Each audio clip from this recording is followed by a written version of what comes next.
The city below was a sprawling carpet of twinkling lights, but inside the penthouse office, the only glow came from a single desk lamp. Ernesto, a man whose very name made powerful people nervous, sat behind a mountain of paperwork. His suit jacket was draped over his chair, his tie was loose, and the top button of his shirt was undone. This was his kingdom, a world of silent threats and sharp decisions, and he ruled it alone. Helen moved through the shadows of the large room like a quiet breeze. As his personal assistant, her job was to be invisible yet indispensable. She collected an empty coffee cup, the faint clink of porcelain the only sound she made. She was the only one in his entire organization who didn't flinch when his deep voice cut through the silence. She saw the man buried under the weight of his crown, the tiredness in his eyes that he showed to no one else.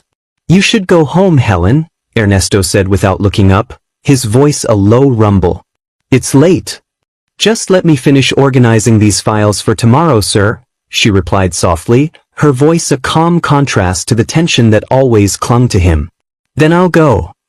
He gave a slight, almost imperceptible nod, a gesture of trust he granted to no one else. As she turned to place the cup on a side cart, the quiet was shattered. The main office door burst open with a deafening crack, splintering the wood around the lock. 3 men, their faces hard and covered with black masks, stormed inside. They moved with a dangerous purpose, their eyes immediately locking onto Ernesto. Ernesto was on his feet in an instant, his body coiled like a spring. But he was a king, not a soldier caught in a surprise attack.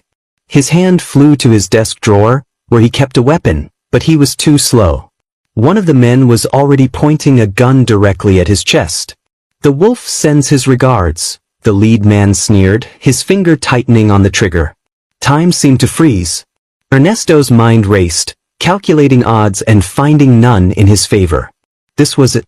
This was how it ended, not in a grand battle, but in a silent, stolen moment in his own office. But he had forgotten the quiet breeze. Helen's heart hammered against her ribs like a trapped bird. Fear turned her blood to ice.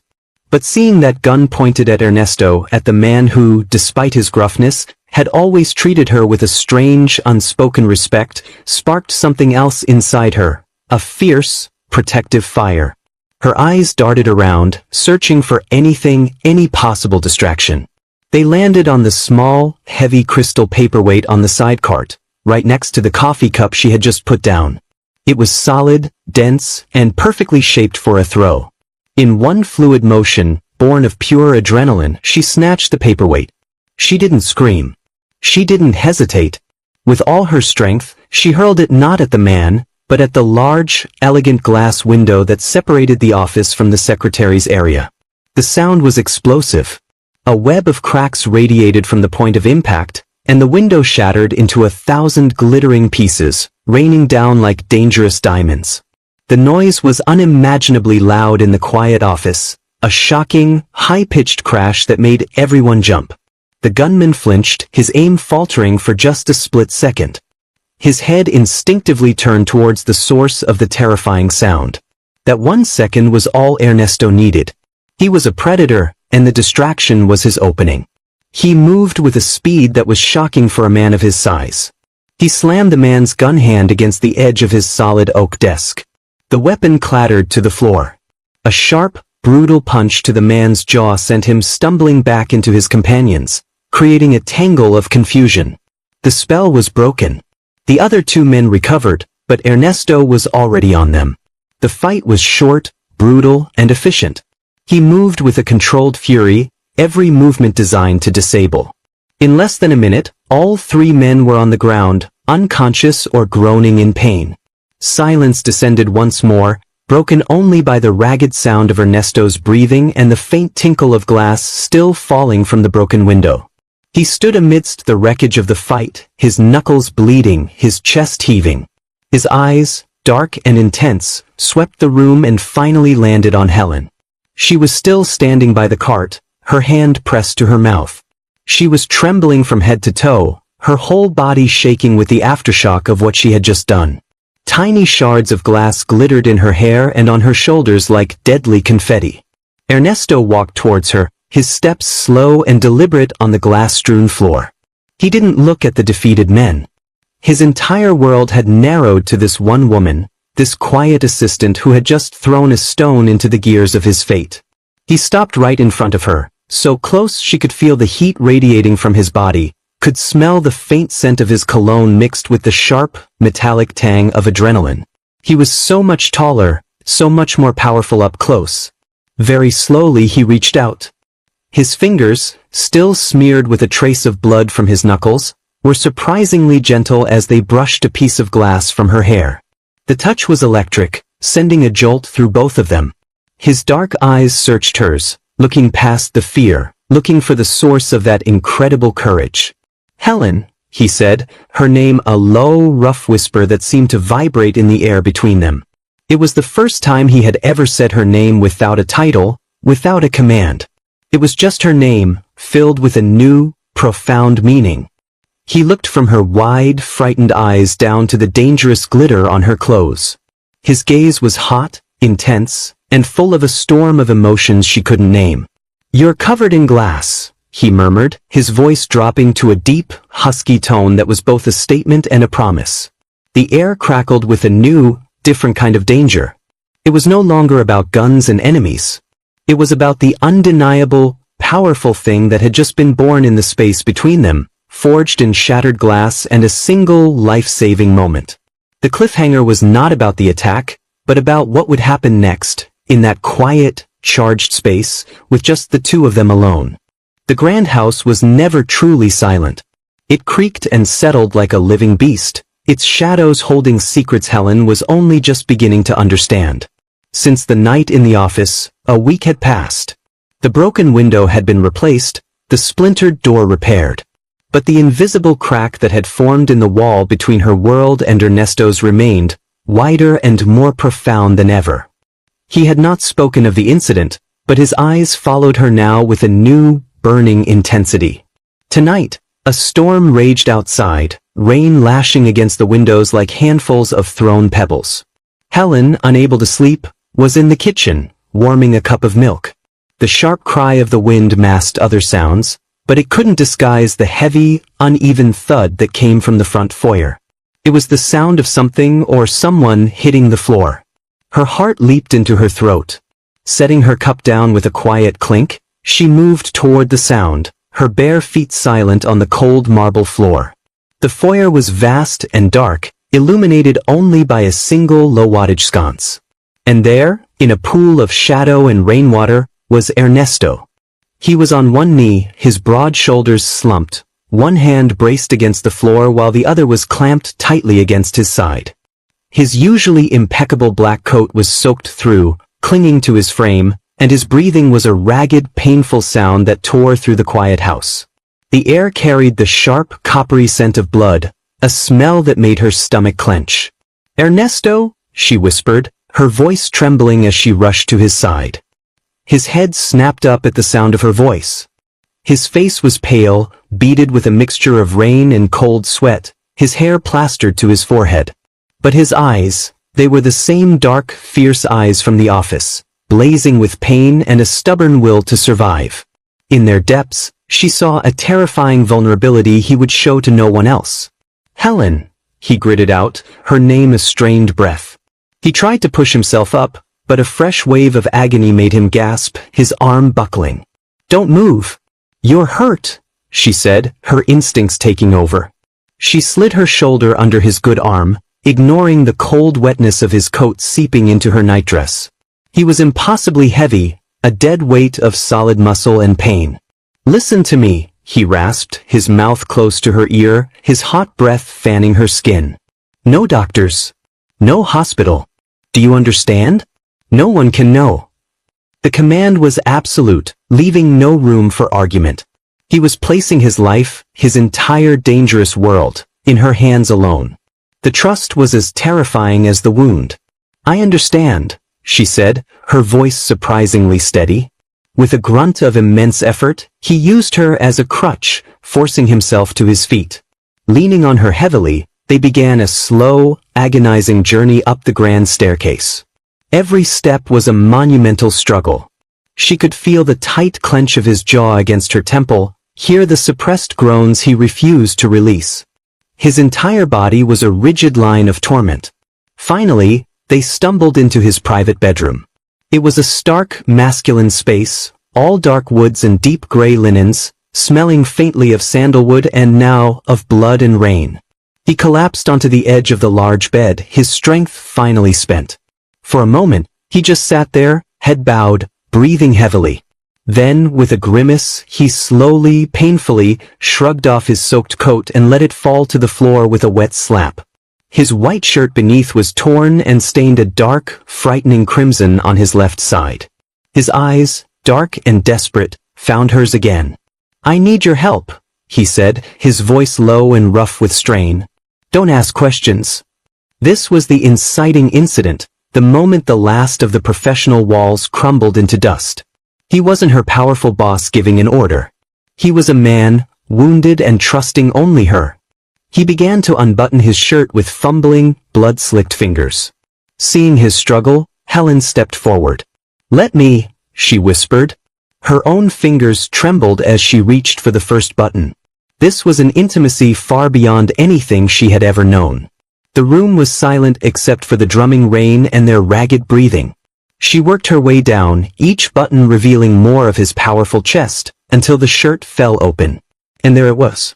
A deep, angry gash, about 4 inches long, just above his hip. It was still oozing blood, a stark, violent contrast against his pale skin. A soft gasp escaped her lips before she could stop it. Ernesto's hand shot out, his fingers wrapping around her wrist. His grip wasn't harsh, but it was firm, grounding. His skin was feverishly hot. "Look at me," he commanded softly. She dragged her gaze from the terrible wound to his face. His eyes held hers, a storm of pain and something else, something raw and pleading. "I need to make love," he whispered, the words husky and filled with a meaning that went straight to her core. "Don't move or it'll hurt more." The words weren't a command, nor were they a threat. They were a confession. He wasn't asking for passion in that moment, he was begging for an anchor. He was asking her to tether his mind to her, to pull his consciousness away from the searing fire in his side and into the warmth of her presence. It was a desperate plea for a connection so deep and physical that it would eclipse the pain. In that charged, silent understanding, everything changed. The air grew thick and heavy, humming with a new, dangerous energy. The simple relationship of boss and assistant was gone, shattered and washed away by the storm and the blood.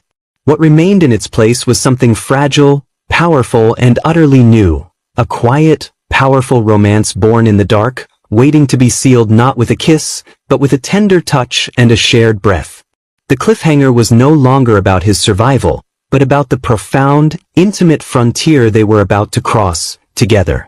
The change in the house was as subtle and profound as the change in the man who owned it.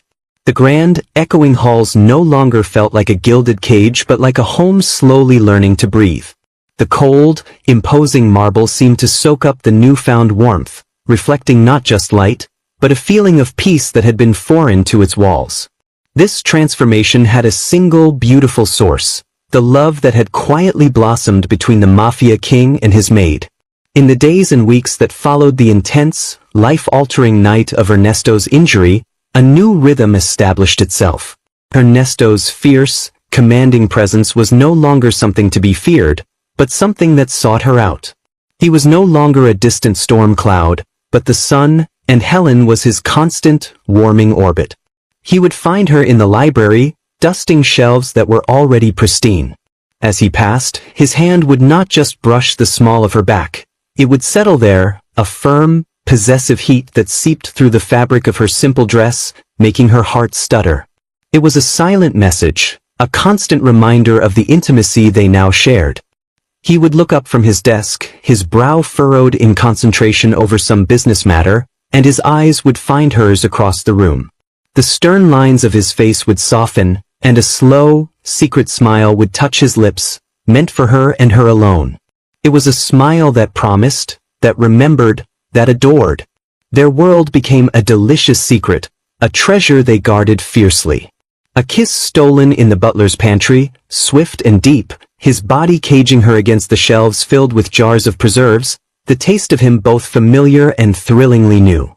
His fingers would lace with hers under the vast, formal dining table as they ate a meal prepared by a cook who saw nothing, a hidden connection that sent currents of electricity up her arm. At night, he would come to her room, or she to his, and he would hold her, not with the desperate need of a wounded man, but with the reverent possession of a man who had found his sanctuary. He would whisper her name into the skin of her neck, Helen, and it was no longer a plea, but a vow, a prayer of gratitude whispered in the dark. The big, cold house was now filled with this quiet, radiant energy. Ernesto knew, with a certainty that had settled deep into his bones, that this woman had done the impossible. She had not just saved his life or stitched his wound, she had walked into the darkest corners of his soul, the lonely, scarred places he kept hidden from the world, and with her gentle courage and unwavering compassion, she had healed him. She had loved the monster and found the man. One brilliantly sunny afternoon, when the light was golden and the air was sweet with the scent of blooming roses from the garden, he sought her out. He found her not working, but simply sitting on a window seat, a book forgotten in her lap as she watched the world outside. The sight of her, so peaceful and beautiful, filled him with a determination so fierce it stole his breath. "Come with me," he said, his voice a low, intimate rumble. He took her hand, his fingers intertwining with hers, and led her not to his study or the sitting room, but through a set of French doors she had always assumed were locked. They stepped into his most private sanctuary, a walled garden hidden from the rest of the world. It was an explosion of color and life. Bees hummed a lazy song as they danced from flower to flower, and climbing vines heavy with jasmine filled the air with an intoxicating perfume. It was a world away from the grit and violence of his empire, a secret paradise. He led her to the very center, where an ancient, gnarled olive tree provided a canopy of dappled shade. Here, surrounded by vibrant life and breathtaking beauty, the last shadows of his dangerous world seemed to melt away. He turned to face her, taking both of her hands in his. His grasp was firm, warm, and sure. His thumbs gently stroked the backs of her hands, a touch that was now as familiar to her as her own heartbeat, yet in this moment, felt entirely new and significant. "Helen," he began, his dark eyes holding hers with an intensity that made the rest of the world fade. "Before you walked into my life, this house was just a fortress. My life was a title, a heavy crown I was born to wear, a destiny of shadows and solitude. I thought that was all there was for a man like me. I built walls not just of stone, but around my heart."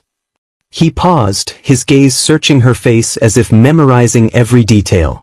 "That night in my office, when you stood in a storm of shattered glass and didn't flinch, you showed me a courage I had never known. And the night I came to you, broken and bleeding, trusting you with my life, you showed me a compassion that shattered my soul. You saw my pain," he whispered, his voice growing thick with an emotion so raw it brought tears to her eyes, "and you were not afraid. You saw my heart, the ugly, scarred, and broken truth of it, and you loved it. You loved it back to life." He released one of her hands and reached into the pocket of his tailored trousers. When he opened his palm, a ring lay nestled there, catching the sunlight. It was not a loud, ostentatious jewel, but a piece of art that spoke of elegant strength and timeless beauty. The band was crafted of woven platinum, like two souls forever entwined, and it held a single, deep emerald that seemed to hold the very essence of the garden, lush, alive, and precious. "This life I lead," he continued, his voice steady and sure, "it will always have its dangers. The shadows will always linger at the edges.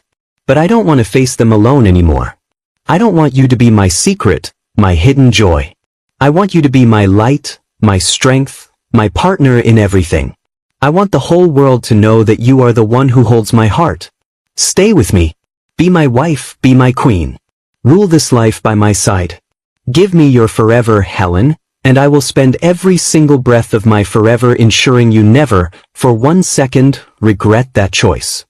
Tears streamed freely down Helen's cheeks now, but they were tears of a joy so profound it felt like a supernova in her chest. She looked at him, this powerful, dangerous man brought to his knees not by an enemy, but by love, and she saw only her future. She saw the partner, the protector, the man who had trusted her with his deepest vulnerability.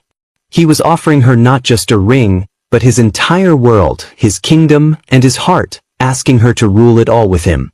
Her answer was not a thought, but a truth that erupted from the very core of her being. Yes, she breathed, the word a soft, sure vow that hung in the fragrant air between them. A radiant, tear-streaked smile broke across her face, brighter than the sun above. Yes, Ernesto. My forever has been yours from the moment you trusted me with your pain. 1,000 times, yes. A smile, true, unburdened, and breathtaking in its joy, transformed his face. It was the most beautiful thing she had ever seen. His hands were steady as he slid the cool, platinum band onto her finger, a perfect, permanent weight. When he leaned down to kiss her, it was different from all the kisses they had shared before. This was not a kiss of desperate passion or hidden desire. This was a kiss of promise. It was slow, deep, and filled with a breathtaking certainty. It was a seal on their vow, a silent, sacred celebration of the new life, the new world they were creating together, right there in the sunlight. Years later, the mansion remained a fortress, but its gates were now open to laughter and light. The emerald ring was a constant, beautiful presence on Helen's finger, a daily reminder of the love that had not only saved them but had built them anew. Ernesto's business dealings became more strategic, more diplomatic. He had a reason to build a legacy of peace, a powerful, unwavering reason to come home safely every night. The dangerous life was still a part of their reality, a wolf that sometimes howled in the distance, but it no longer ruled their hearts. Their love, which had sparked with a glance, flared in a storm of glass, and blazed into an inferno in a moment of tender healing, had become their unbreakable armor. They had found their forever not in the absence of storms, but in the unshakable peace and fierce devotion they built together within them. It was a forever built on trust forged in crisis, intimacy born from vulnerability, and a promise sealed in a secret garden. And it was a forever that was only just beginning.